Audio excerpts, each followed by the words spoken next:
and pioneering spirit. Speaking of which, let's go to our first speaker this evening.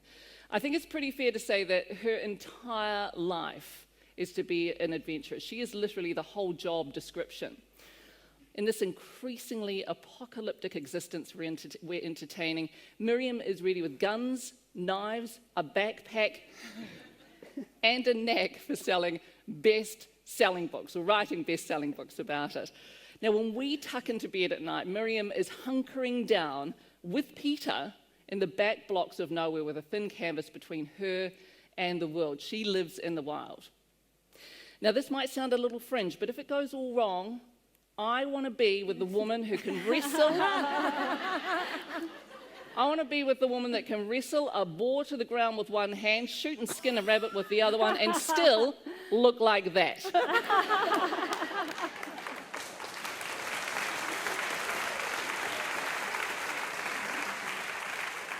She wanted me to say that she's from Holland because she said people will say, "Where is that strange accent from?" Because, of course, our Kiwi accent is so normal. Tonight we get to hear about this extraordinary woman's life. She has set a new global bar for adventuring. Please welcome Miriam Lancewood.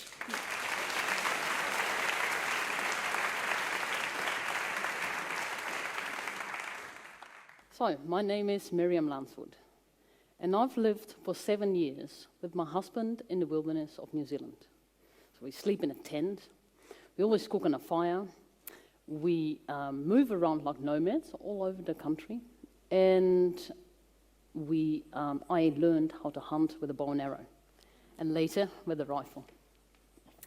So in my book you can read how we adjusted to living in the mountains, how we had to slow down to meet the rhythm of nature. We lived the way our ancestors lived, so we had to touch again those dormant senses. So my senses improved a lot, my sense of smell and a sense of intuition and all that. So you can read how we crossed mountains, how we get through rivers, and how we endured the weather. So after 7 years, we left New Zealand and we went to France, and we walked 2,000 kilometers through Europe, Bulgaria, and Turkey. And every night we find the tallest tree, and the branches of the tree is our roof. And the moss on the ground is our carpet. And the stream nearby is our drinking water, and we wash our clothes, and we wash ourselves in the river. We feel we live a nomadic life and a very free life. But we don't have security. We don't have a regular income. We don't have a group of friends and family that we see regularly. We cannot accumulate possessions. And so it's quite a different life that way. But we feel we live a life of adventure. None of us want to live a mediocre life, right? None of us want to die of boredom and live Groundhog Day, do we? None of us want to be called a sheeple, right? So, what stops us from having an adventure? First of all, age. And when you're over 50, you think, well, now I should settle down and, find some security or whatever. Now, Peter, my husband, he's 30 years older than I am, and he started long walking the Te Araroa Trail when he was 62 years old. So it's all in your mind. You have to have the courage and the mentality to live an adventure. So, what stops us from having an adventure? Fear. And over the years, I've been looking at fear. What is fear? And I discovered the most strangest things about fear. Because when you're actually in a very dangerous situation, I feel no fear because I have to deal with all what is in front of me, right? I organized an epic female expedition.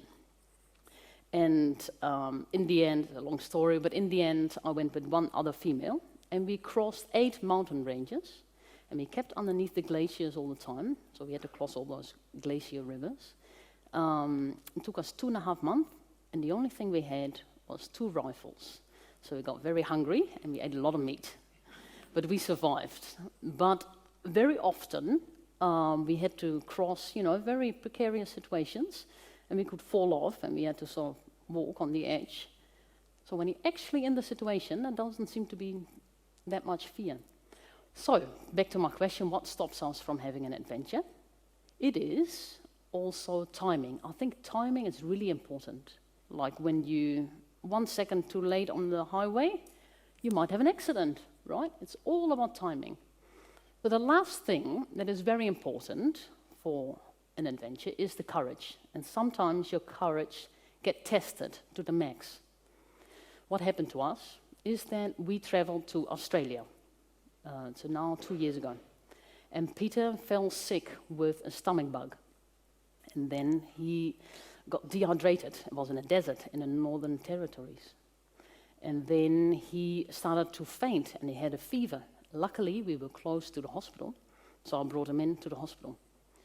Then, this is very bad news, he was very quickly diagnosed with acute kidney failure. The doctor even spoke about total organ failure. You know, this is really very, very serious. It was very traumatic to go through that with the emergency situation. He was 5 weeks in the hospital. In the end, the doctor said, well, you can go home now. Didn't have a home. Yeah, this is very uncomfortable, of course. And we went to New Zealand, we came back to New Zealand, and luckily we stayed with some friends. And then for the first time in 9 years, we had to live in a house. And then, 6 months later, the specialist said to Peter, I'm sorry, Peter, you now have chronic kidney failure. And this is pretty deadly. He said, I will recommend you to do dialysis and kidney transplant. If you don't, the chance on survival is only 3%. And we looked at all the options, we looked at all the consequences, all the side effects of dialysis and transplant. And Peter said, no, I'd rather die than live on a machine. And so we were in that house, and we enjoyed every day, because it could be his last day. And so time seemed to slow down completely, and everything became very intense. And with that intensity, there was a lot of love. And then, 6 months later, he started to recover. And so this is a miracle. And I think he recovered because, you know, a lot of people are afraid to die, myself included. But this takes up a lot of energy. And maybe in Peter's case, because he did not seem to be afraid to die, maybe he used that very energy to recover. Who knows? But let this be a source of inspiration for all of us. Maybe one day we also have to say, I'd rather die than live a life in what feels like a prison. Maybe we can do this. And let this be a spark of something bright. And so a spark to light your inner fire. And don't ever forget, look after your inner fire. Thank you so much.